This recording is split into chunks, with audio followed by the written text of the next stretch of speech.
جناب شیخ اجل حضرت سعدی علیه الرحمه.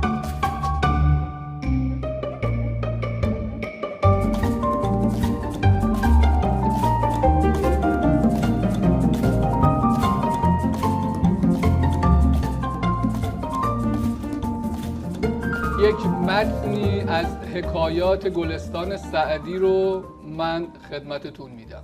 متن از گلستان سعدی است. باب اول از سیرت پادشاهان که فکر کنم در مورد قناعت و اینا بود که مثلا اگه قناعت نداشته باشی فلانه. دقیقاً اصلا سعدی منظورش همون فلان بوده، به خصوص قناعت. آقا حالا این شعر رو شما ببینید، بخونید، ببینید همه چی توش هست جز قناعت. حالا میبینیم، صبر کنید الان عرض می‌کنم خدمتتون. من ندانستم از اول که تو بی‌مهر و وفایی، نبستن از آن به که ببندی و ناپایی.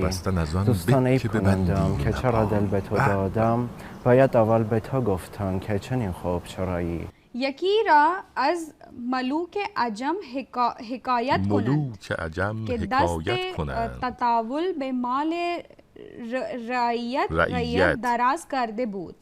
آره این ور افتاده رو طرف من، آره توپ طرف من بود. اینجا دیگه خودت باید بری تو زمین. بهش میگفتی همبرگر بخور. واقعا موسیقی به نظرم حال مجموعه رو خوب منتقل. بریم یادی هم بکنیم از خانم هاسمیک با اون شعر خوندنشون و همتیمی عزیزشون. از کتاب شعر سعدی بود. یه سیاه روی بود، یه شخص سیاه روی بود که نگم دیگه ملیحه چه کرد با جناب سعدی. ملیحه هم این مرحله سخت بود. حالا ببینیم که آقای سلیم میخواد همون کار گل شما راحت باش، هر چی شما بگی درسته. ببینیم که سلیم میخواد چی کار کنه با جناب سعدی. جور بزرگان نبود. وقتی که فکر میکنم اصلا خندم میگیره. انقدر من سرم درد گرفت و بعد از اینکه مسابقه تموم شده بود داشتم به گفته های خودم فکر میکردم. میخندی؟ و خیلی اصلا ناراحت خندم. غزل جناب سعدی یه شعر جناب حافظ نکنه بخونه؟ فکر کنی اشتباه چه؟ فکر نمی کنم و چه کاری کرده است؟ خیلی کار بدی کرده است. ببین اعصاب هاسمیک خورد شده، بچه نمیفهمید اون داره چی میگه دیگه، چون اونم اصلا کلاش یه چیز دیگه میگفت. فقط بگو که ازش بدی دیده. فکر می‌کردن که ایشون سرکارگرن در واقع دارن یک پرده‌ای رو میگیرن که کمکش میکنه، ولی خب برعکس بوده. از لحاظ جایگاهیشون بالا بودن، ولی چون ظاهرشون نازک اندام و سیاه فام بوده، اون شخصی که می‌خواسته ایشونو به کارگری بگیره فکر می‌کرده که برده هیچ نیست. واقعا بی‌نظیر. بیاین ازش بیرون، من اصلا نمیخوام راجبش صحبت کنم. ملیحه یه ذره کتاب بخون، یه ذره شعر بخون. ببین چشای هاسمیک داره از تعجب بچه 60 درجه چشاش انحراف پیدا کرده، اصلا یه اوضاع احوالی.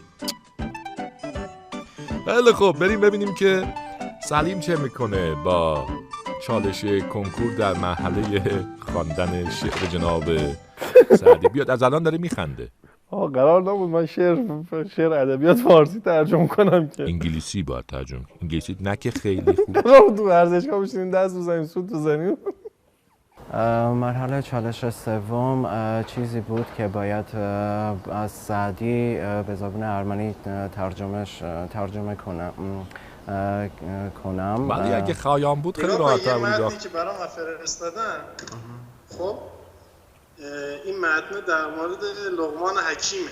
خب کی هست لقمان حکیم؟ توضیح بده به بچه‌ها. اگه دوست داشته باشی من برات میخونم. دوست داره، فقط یه چیزی بخون که چیزی بفهم. شنیدم که لقمان سیاه‌فام بود، به تن پرور و نازک اندام بود. نه تن پرور و نازک اندام. یکی بنده خویش پنداشتش زبون دیده و در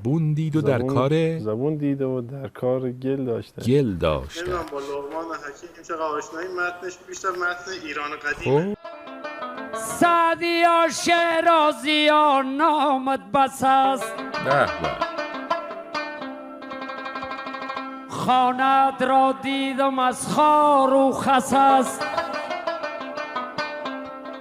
سعدی سیب گفت دیگران رفتند و ما غم می رویم، از برای چند روزی ما بس است. بخوانید. एक बार की बात है कि बालाबाग सिटी में एक फकीर लोगों को नसीहत कर रहा था. بچه قیافه محمد ببینید کامل داره متوجه میشه. और वो समझ गया कि यहाँ बात करने से कोई फ़ायदा नहीं. एक दिन कोई और वहाँ से गुजरा और उसकी बात उस पर बहुत असर कर गई. उसने सारे लोगों में जोश डाल दिया. नहीं. एक बादशाह था जो बहुत जालिम था और उसकी सरपरस्ती में लोग बहुत बेहाल थे. हर जगह गरीबी फैली थी. लोग धीरे-धीरे उस जगह से दूसरी जगह जाने लगे और उस जालिम बादशाह का देश खाली हो गया.